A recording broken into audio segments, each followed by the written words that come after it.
Hey everybody, this is the Buyers and Sellers Show. You're live with me in the pre-show. I'm Jay Skinner and I'm so glad you're here. So just wait another minute or so and make sure everybody gets on board. How cool is this? So what are we talking about today? How to avoid wrecking your business. Maybe some other things too. You're like this.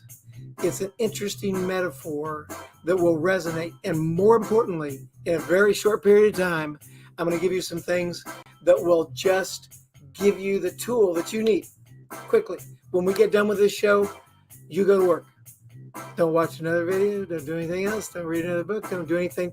Go to work so that you can enjoy some success and make some money and feel good about what's going on right now. Here we go.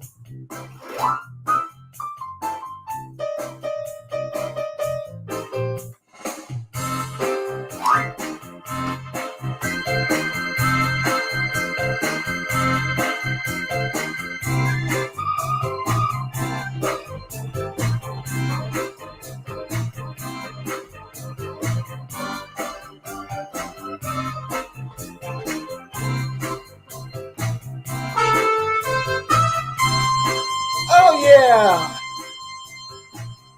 Are you ready? We're gonna have some fun today.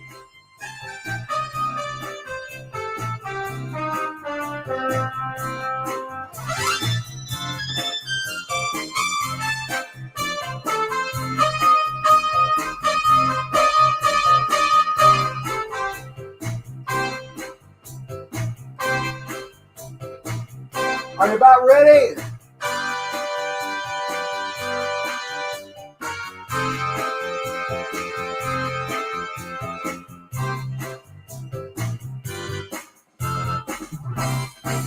All right. Welcome. You're live with me on the Buyers and Sellers Show. I'm Jay Skinner and so glad to have you here today with me. And looks like we've already got some comments here. Let's see who all's come on board. And Georgie's here. Hi, Georgie. So glad you're here. Thanks for coming. And let's see, we've got Sharon Skinner Hoffmeister. Now, Sharon, of course, I want to know, Sharon's gone live. Are you still on your streak of going live every day for well over 1,000 days in a row in your business? Sharon, if you do, drop it in here and be sure to put your website down too. And Tom Orgain, good to see you. So glad you came here. Glad you enjoying jumping in here. This is fantastic. And let's see, Sharon says, let's see how many days it is. She's going to count and let me know. This is fantastic. Anyway, so what I want you to know is that this show and the time that we've spent here now for over 2 years, every Friday morning consecutively, I think we're around 119 consecutive shows now, somewhere in that neighborhood, has been about helping people get better at lots of stuff, lots of different topics. And we're going to talk about today something that's very, very important. And that is this. You saw this topic, this thought right here. I know it got your attention. Think about that. Let's see who else is on here. And Chris Harris says, best opening for any webinar, Jay. Oh, fantastic, Chris. Thank you very much. I'm glad you liked it. Fantastic. So do now business actions to get out of the ditch without turning over whilst you're still in motion. Well, that brings up some images, I know. Now, everybody pay attention. 60 seconds. Watch this.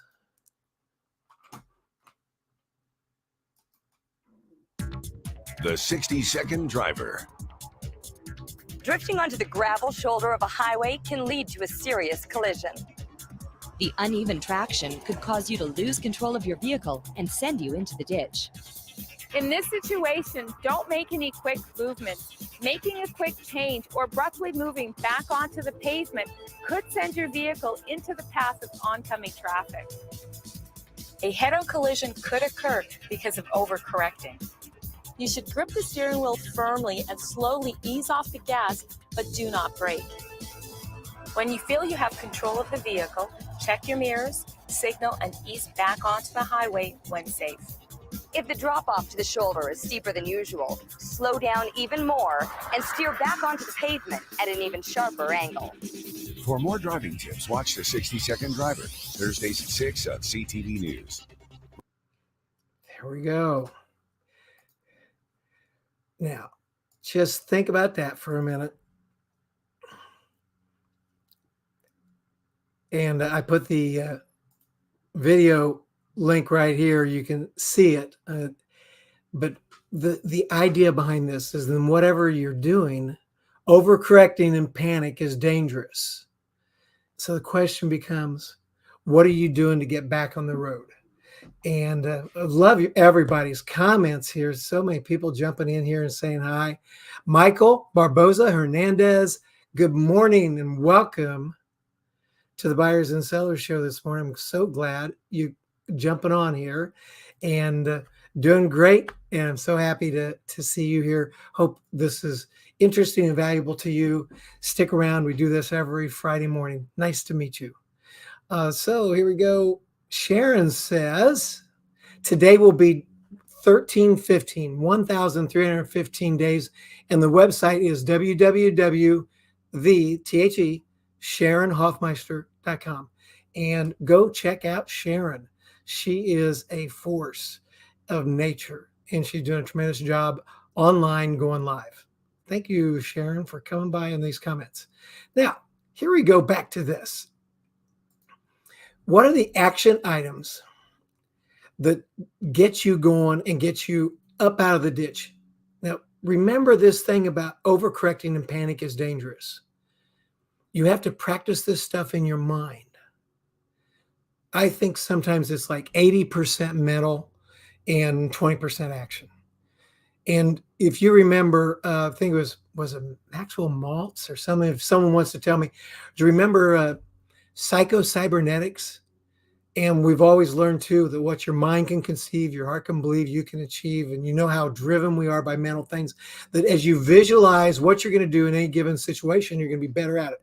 So much of the success of what I'm going to teach you today is mental, but it's so simple. And that's the thing that's so important, is that people sometimes think that the solution to answers or the solution to the problems, be it big spiritual things, big business things or whatever, they think they're so complicated. And if they're not complicated, maybe they're not the real thing or valuable. And I got news for you. The real solution for most of this stuff is simple and easy and intuitive. Oh, look, got some more comments. See who else is on here. And Marty says, hi, Jay. Sorry as a latecomer today. Me too, Marty. Hey, jump on the replay and catch the playing up front. So glad to have you here. Marty is quite a winner. And I want you guys to get to know him because he does white hot headshots and is the photographer and brand marketing guy and development guy in the Indianapolis area and really all over the country that you would know and love. So thanks for coming here, Marty. Okay, here we go. Mentally and financially, one at a time. This is what we need to be thinking. How are we going to do this? And here's the action item right there. Think quietly about a possible prospect or customer. Oh, I'm going to correct that right now. A possible prospect or customer.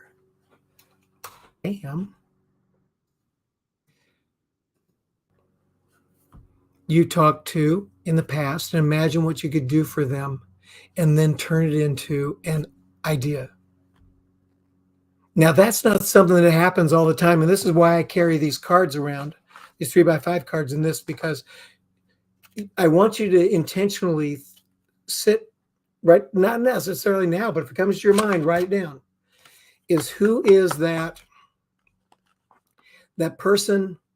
And remember, we do business with people, not companies. So oftentimes you're going to be thinking of the person. So who is that person?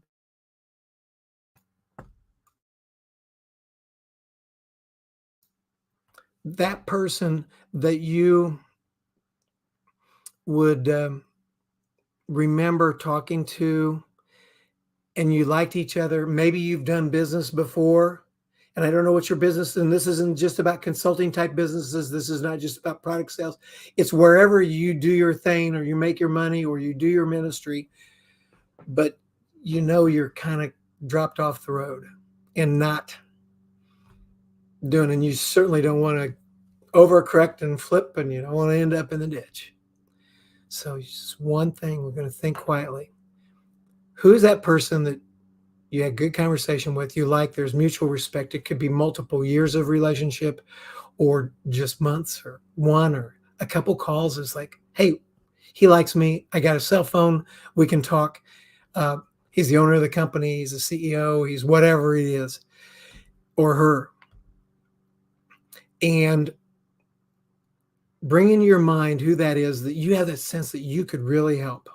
That whatever it is you do or you sell could be incredibly valuable to them and help them. That you have a sense, you got an idea. Get on the internet, look them up, look at their Facebook and their LinkedIn and their Twitter and their website. See what they're up to. See if they got any videos going. They're talking about what they're doing, what's happening, to give you some ideas. Say, man, I would love to work with these people. I know I could help them. Now remember, this is all just you in your head, making notes, thinking. Now I'm not telling you to send an email to 100,000 people or 10,000 or 5. Just think of that one person right now. Just do that. So much more relaxing to go one at a time. You get the idea, and then you get an idea in your own mind of what you could do to help them. And then what? Call their cell phone and arrange to informally share your idea that would help them. And leave a smart message if it's needed. I mean, if they don't answer, great. But call their cell phone. If you have the cell phone, call it first. And if you don't think your name's in their contacts and it's an unknown type of phone number, just send them a text after they don't answer, and you leave the message. Send a text to them, say, hey, this is Jay Skinner. I call in, not sure if my name showed up when I called. I've got an idea for you. Boom, that's the whole message. It's kind of a curiosity approach, but it's the truth. You can't write a 10-page text anyway. And you leave a message. It's like, hey, John, this is Jay Skinner from, it's like, if you need, it's like, I'm the plastic pallet guy, I'm the CEO extender, whatever you are, that might just jog their memory about who you are, because sometimes people don't always remember. Quick jogger in this. I was thinking about you and your company, and I had an idea that I wanted to share with you. So please call me back. That's it. Just a quick idea. I've got a quick idea that I think you'll love. I wanted to share with you as a result of, thinking about him and his company. So is he interested? Yeah. Will he call you back? 50-50. When you call the next time on the phone in about 30 minutes, not 30 days, 30 minutes, or 20 minutes. Now he knows where this number's from, who it is. Now you call, you've got an idea for him. Boom. Hey, oh my gosh. Hi, Jay. It's been a while. Now you've got time to talk to him. Everybody wants to hear an idea, quite frankly. If you're talking to somebody that owns a business, is the head of a business, and doesn't want to hear a good idea that's going to be helpful to them, they're probably not a good prospect for you anyway. Just think about it. It's a great qualification thing. If a guy says, I don't know you, I don't care about you, and I don't want your idea. Okay, great. I can't remember if that ever happened to me or not. I really can't. I don't think so. But it doesn't matter. If you're talking to someone that's that upset with themselves in their life, then just kind of move on, be nice. Maybe they'll want to talk to you again some other time. Don't worry about it. But I'm trying to help keep you from overcorrecting, steering down into the ditch, and get back on the road while you're still moving. So there it is. Number one, think, then call. Now, what are some of the warnings, problems, potential things that get in the way of doing this that seems so easy? Remember, I just do one. And by the way, after you do that one, plan on spending all your time on that one to develop it with them and do really, really good. And if they say, yeah, let's talk more about this, blah, blah, blah. When you get off, have a follow-up and work on it. Just work on it. Don't move to the next level one contact. Take care of this one. But if nothing comes of it, there's nothing to do, or you can stand to work with 2 or 3 or 4, then go back to the beginning. Think quietly. Who could you talk to where you have an idea where you could really add some value and they'd be glad you gave them this idea? And think about it. Yeah, that'd be awesome. Now, why am I telling you this? Because it works for me.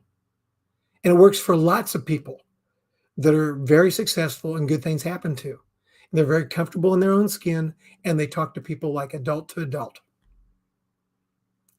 That's what people want. Simple, easy, short, succinct, and kind of fun. And, make sure you smile. If you're not having fun doing this, find something else or something. Now, what's keeping you from doing it?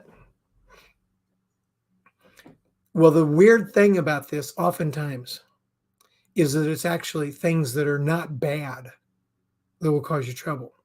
But I want to know, are you a member of the CAP team?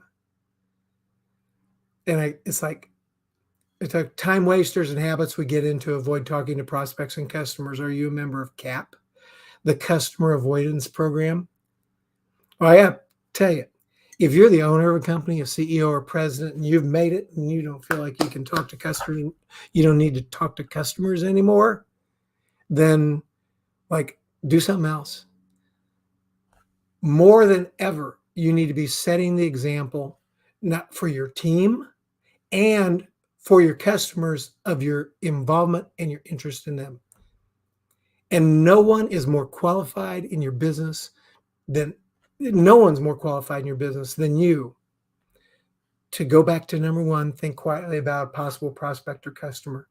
You have a lifetime of experience and contacts from shows, past business and everything. You literally can make a phone call, develop some stuff. And if you know you're not going to be the person that's going to, push it all the way through, then you just, once you get the idea rolling with your guys, say, I've got a sidekick here, George or Mary, that works with me, and I want to bring them in, introduce you, familiarize them with what we're talking about, and make sure that besides me, that they're here to help drive this. You're the business owner. I'm talking about 15 minutes to bring in $1 million deal or a 6-figure deal or $10 deal, whatever you're selling, whatever it is. No one could bring it in quicker and easier than you. And resign from the CAP program. Now, something that's great for you, required, you need to do it. If you don't, you're in trouble. But it ends up becoming a time waster and kind of throws you into cap. Too much structural investment, like excessive training, coaching, online meetings, videos, and posting and counseling. You must stay committed to continuous education, no doubt. Never quit.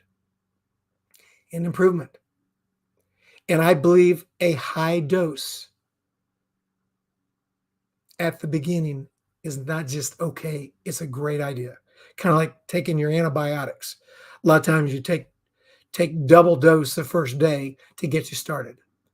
Well, if you're having to work hard to pull things together, then this needs to be an important part of it, just to make sure that you're loaded with ideas. However, because you're watching this alone tells me that chances are you've already been investing in yourself, in reading books, listening to tapes, into podcasts and internet shows,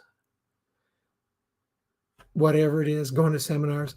I have a feeling that you have been doing some of that. But what I'm afraid is that maybe you've been overdoing it. Maybe every other day this week, you've got some sort of an online meeting. Well, if it's an hour online meeting to get all jazzed up and jacked up about what you're going to do and learn some new stuff from really, really smart people, well, you lose the half hour before and the half hour after at least, and maybe more, and maybe it runs over. And it's like, and then it's hard to schedule appointments with other people. Do you understand how that's like? And then you might even be hearing it from people around you, like your spouse or your partner. They say, "What are you doing today?" They know you're not talking to customers. Okay. So I never want you to quit continuous education and self-improvement. And if you're not really doing it, then you're hurting yourself and you probably won't have any good ideas. So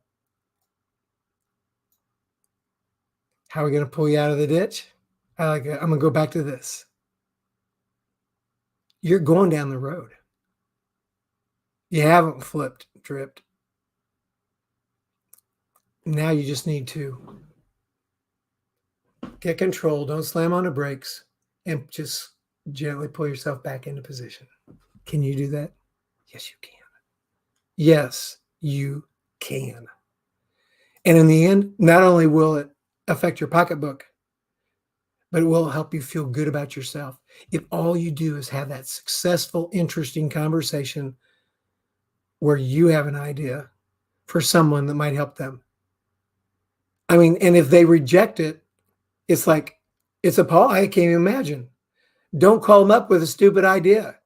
Call them up with a great idea, and don't call them till you got a good idea. If you don't have something to talk about, don't talk about it. Don't even waste their time. But if it's great and they say, "Well, I don't think I want to do that," then it's on you. In my world, when someone says no, it means, write this one down, I need more information. When someone says no, if I'm giving them an idea, I have vetted that idea so well, and I'm so convinced that it's right. And I will ask him, what did I miss? This is interesting that you don't think what I'm presenting to you is a great idea. What have I missed here? Because I called you because I'm absolutely convinced this is a winner for you guys. And let them tell you, say, well, blah, blah, blah, blah, blah. Now you know something you didn't know before, and you go, oh, man, I didn't know that. And then kill your idea. And then it's like, if you got another idea, time to discuss it. If not, you say, that's good. So anyway, John, it's great talking to you. Is there anything else we need to talk about? No, don't think so right now. Okay, super. If I get another idea, I'll call you. How's that? Always. There you go. You can feel good about a call like that. Okay, now, musical interlude. I'm going to do like this. Boom, boom.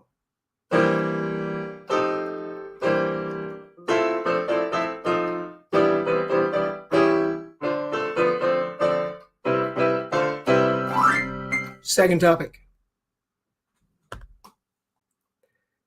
What are you doing when it comes to your social proof and your living resume? So you're talking to people, trying to generate some interest. You've got an idea now, and I'd say do it one at a time. You get the sales one at a time, talk to the people one at a time, invest your time one at a time into important prospects with a good idea. But let's say they don't know you too well, or even if you know me too well, you don't have an idea of all my dimensions. Right now, people want to deal with world-class experts in whatever field they're dealing in. And if they're getting involved with a supplier and they both sell widgets, they want the widget seller that's really smart and can literally help guide them and their company. Now look at this pop up and tell me what you see.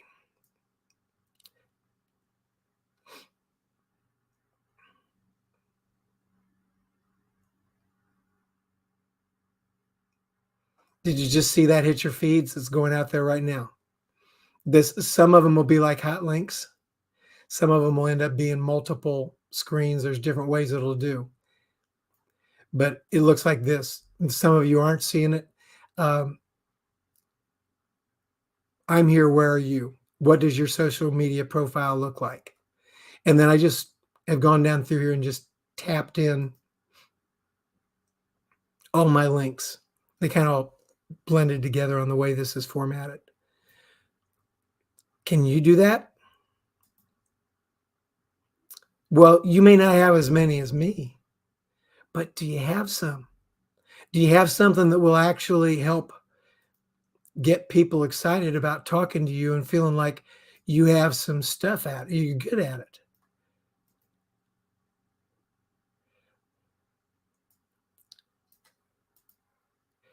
There we go. Hey, we got another comment. There's Tanner Kerbiz, Extreme Converting. Tanner, so happy you're here live with me today. And you are right. Communication is so important. And this part of social proof that I'm talking about here, where are you? And what does your social media look like? Is huge.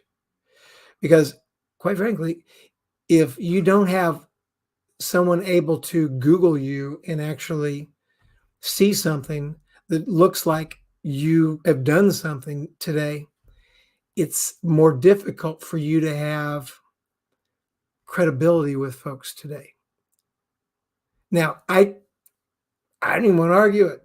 If you say, well, I'm not into that, or I don't do that, great. Don't do it. That's okay. You will still have customers that also don't do it, don't think it's important, and you guys can talk about the guys that do, I guess. But wouldn't it be nice to just have all your bases covered? And here's a very, very important thing that's happened with me in my program right here, by having now, over 100 different shows all about different topics of sales, selling, marketing, brand management, living life, getting better, stuff like this. And it's in my YouTube playlist that anybody can go to and look and find these topics.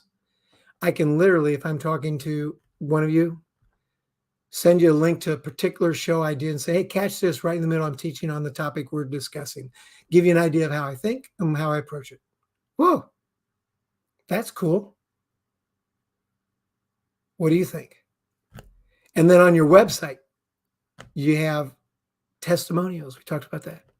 But you need social proof to back up what you say and what your website says you do and how you do what you do. And this will give people confidence. Can you do that? Of course you can. And if you don't know how to do that, that's why you got me. Give me a call. I'll give you some ideas. I've certainly got some ideas to help you how to kick some things off and do stuff. Be happy to do that. So it was that simple. It was that simple. Two big things to protect you from that overcorrecting and panic, because you want to get in business out off the side of the road. The two wheels have already fallen off onto the edge, and now you just need to pull it back on. And the most effective way is one at a time. Go after some sales and some good conversations with people you know and trust, and you have an idea how you can help them. How about that? Everyone, if you want to get in touch with me, you've just been listening to the Buyers and Sellers Show. I'm Jay Skinner, and it's been such a pleasure to have you. Your comments mean everything to me, and I want to go here and see if I've missed any comments. And by the way, if you get an idea and then it doesn't show up because my show's over, it's because there's a delay on some of these, so I literally don't see them all. But if you want to get in touch with me, there's my phone number. That'd be 317-922-7526. I'm thejayskinner.com. There's my email. I'm very available. Get on my website. Love to talk to you about anything. And most of all, I want you to go out there and be successful. So turn this off and do what I just now told you about, and let me know how it went. Are you ready? See if it works now. Bam.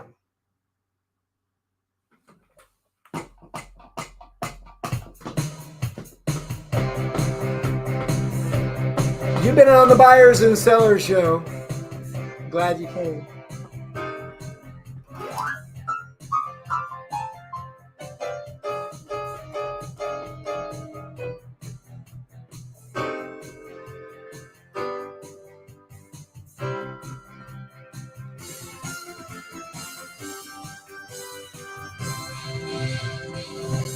See you next week, Friday, every Friday, 10:35 a.m. Eastern Standard Time. Can't wait to see you again and share with you. Thank you very much for coming. Bye now.